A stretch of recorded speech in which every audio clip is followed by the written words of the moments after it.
Halo semuanya, kembali lagi bersama saya, Dr. Sinta. Hari ini kita akan bahas satu topik yang sepertinya sering banget bikin banyak orang penasaran. Bahkan kadang jadi bahan bercanda di tongkrongan atau obrolan pasangan.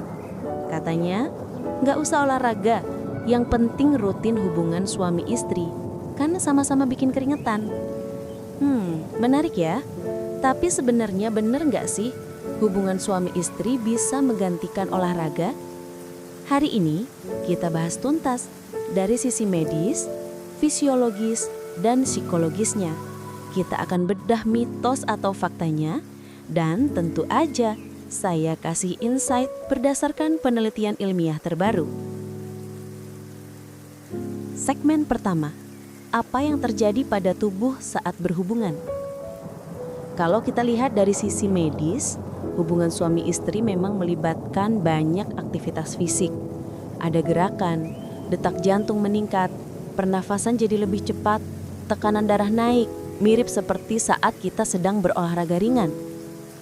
Dalam satu sesi rata-rata detak jantung bisa naik hingga 120 hingga 150 denyut per menit, tergantung intensitas dan durasinya.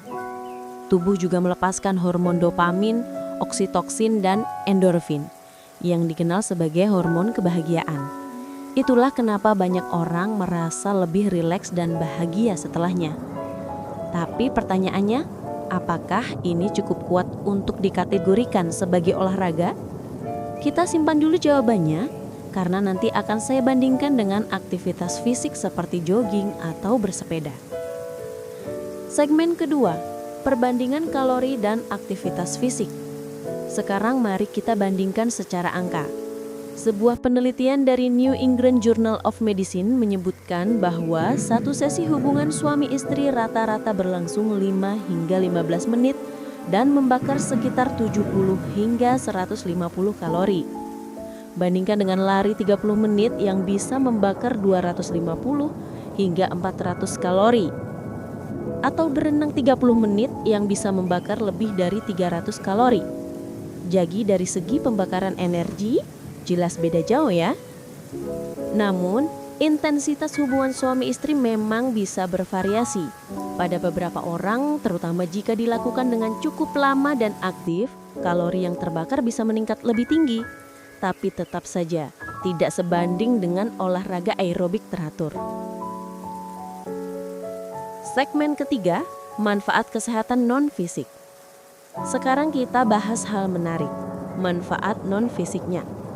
Hubungan suami istri yang sehat dan konsensual itu terbukti menurunkan stres, memperbaiki kualitas tidur, dan memperkuat ikatan emosional pasangan.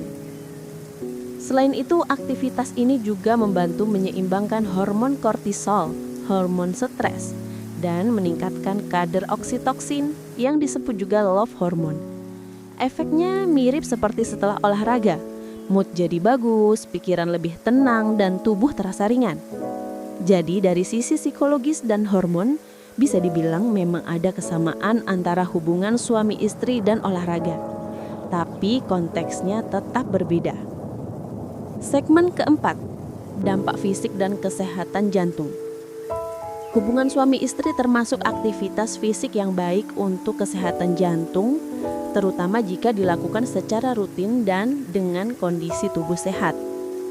Beberapa penelitian menunjukkan pria dan wanita yang aktif secara seksual cenderung punya tekanan darah yang lebih stabil dan resiko penyakit jantung lebih rendah. Namun, ada catatan penting. Kalau seseorang punya penyakit jantung, tekanan darah tinggi atau obesitas, aktivitas ini bisa menjadi beban fisik tambahan. Maka tetap harus diimbangi dengan olahraga rutin, pola makan seimbang, dan pemeriksaan kesehatan berkala. Dengan kata lain, hubungan suami istri bisa melengkapi manfaat olahraga, tapi tidak bisa menggantikannya sepenuhnya. Segmen kelima, efek fisik dan metabolisme. Kalau olahraga bisa membantu otot, bagaimana dengan hubungan suami istri? Menariknya, beberapa otot tertentu memang aktif, seperti otot panggul, perut bagian bawah, dan punggung. Tapi karena durasi dan intensitasnya singkat, efeknya tidak cukup signifikan untuk meningkatkan massa otot atau metabolisme secara permanen. Berbeda dengan olahraga seperti plank, squat, atau jogging, yang benar-benar melatih otot inti dan sistem kardiovaskular.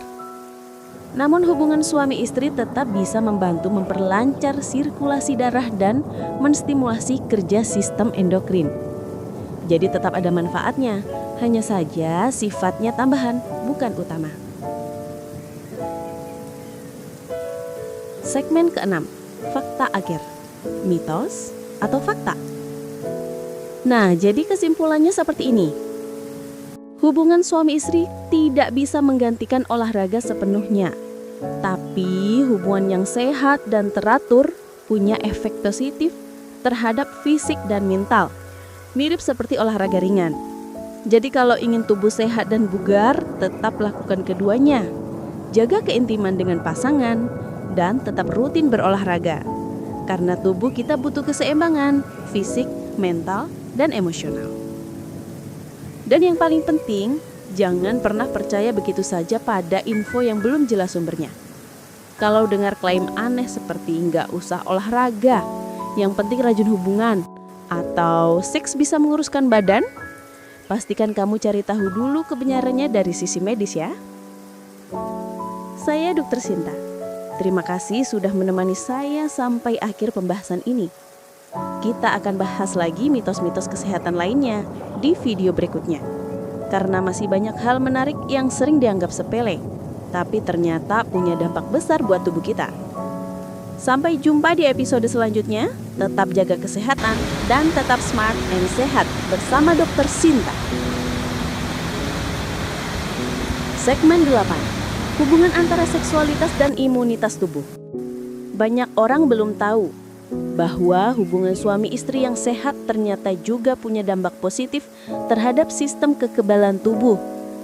Dalam sebuah penelitian di Wilkes University, Pennsylvania, ditemukan bahwa orang yang aktif secara seksual sekitar 1 hingga 2 kali seminggu memiliki kadar imunoglobin A atau IgA yang lebih tinggi. IgA adalah antibodi yang melindungi tubuh dari infeksi virus dan bakteri, terutama di saluran pernafasan. Jadi bisa dibilang hubungan suami istri yang sehat dan bahagia memang berperan dalam memperkuat daya tahan tubuh. Namun sekali lagi, ini bukan pengganti olahraga ya. Karena olahraga juga memiliki peran besar dalam meningkatkan sirkulasi darah, metabolisme, dan aktivitas sel imun tubuh. Kalau keduanya digabung, olahraga teratur dan hubungan yang sehat, efeknya bisa sangat positif untuk imunitas jangka panjang. Segmen ke-9, dampak psikologis dan hubungan emosional. Kita sering bicara tentang fisik, tapi jangan lupakan sisi emosionalnya. Dalam hubungan suami istri yang penuh kasih, aktivitas ini bisa menjadi bentuk komunikasi nonverbal yang memperkuat ikatan batin. Hormon oksitoksin dan prolaktin yang dilepaskan saat orgasme membantu menumbuhkan rasa kedekatan, kepercayaan, dan ketenangan emosional. Bahkan studi menunjukkan bahwa orang dengan kehidupan seksual yang bahagia cenderung lebih jarang mengalami depresi dan kecemasan. Namun jika hubungan dilakukan tanpa komunikasi yang sehat atau dengan tekanan emosional, efeknya bisa sebaliknya. Stres, rasa bersalah, hingga kelelahan mental. Jadi hubungan suami istri bukan sekedar soal fisik, tapi juga hubungan emosional yang seimbang dan penuh kasih sayang. Nah, ini bagian penting. Apa yang terjadi kalau seseorang berpikir hubungan suami istri cukup sebagai olahraga? Resikonya cukup besar. Tanpa olahraga rutin, tubuh bisa mengalami penurunan massa otot, kelebihan berat badan, metabolisme melambat, resiko penyakit jantung meningkat. Selain itu, kalau tubuh kurang bugar, aktivitas seksual pun bisa jadi cepat membuat lelah dan kurang maksimal. Jadi bisa dibilang olahraga justru membantu kualitas hubungan suami istri jadi lebih baik. Karena stamina meningkat, sirkulasi darah lancar, dan hormon lebih seimbang. Jadi kalau ingin kinerja bagus dirancang, ya justru rajin olahraga adalah kuncinya. Dan segmen terakhir adalah pesan penutup. Jadi kesimpulannya seperti ini. Hubungan suami istri memang bisa membakar kalori, meningkatkan hormon bahagia, memperkuat imunitas, bahkan membuat jantung lebih sehat. Tapi tetap ya, itu bukan pengganti olahraga. Kalau mau tubuh bugar, jantung sehat, dan stamina bagus, ya harus tetap olahraga teratur. Makan bergizi, tidur cukup, dan tentu menjaga hubungan yang harmonis. Karena tubuh kita butuh keseimbangan, fisik, mental, dan emosional. Dan yang paling penting, jangan pernah